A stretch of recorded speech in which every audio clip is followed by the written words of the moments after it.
வணக்கங்க. நீங்கள் பார்க்குற வண்டி 2007 யுனாவா. பழைய ஆர்சி தான் இருக்குது, இன்னும் காலுக்கு மாறல. 7 டீ போர்டாக எடுத்து 11 ஓன் போர்ட் ஆயிடுச்சுங்க. 10-11 ஓன் போர்ட் ஆயிடுச்சு. 220 ஓடி இருக்குது.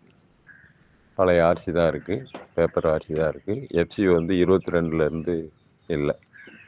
ஓனர் 3ஆவது ஓனர் திருச்சி டிஓ. 220 ஓடி இருக்குது. G3 model. AC, power steering, 4 door, power window, top AC ஆல்ட்ரு. ஏசி டாப் அப் பண்ணணும். இன்ஜின் தரமாக இருக்குங்க. White smoke, black smoke, oil கேஜில் ஆயில் போகிறது வரல. ஃப்ரண்ட் டயர் நல்லாயிருக்கும், பேக் டயர் கம்மி. எஃப்சி இல்லை, இன்சூரன்ஸ் இல்லை. 3000 ரூபா கேட்குறாங்க. 3 உடச்சி பண்ணலாம். வண்டி பார்க்குற இடம் திண்டுக்கல். ரீப்ளேஸ்மெண்ட்டு எதுவும் இல்லைங்க, தரமான வண்டி.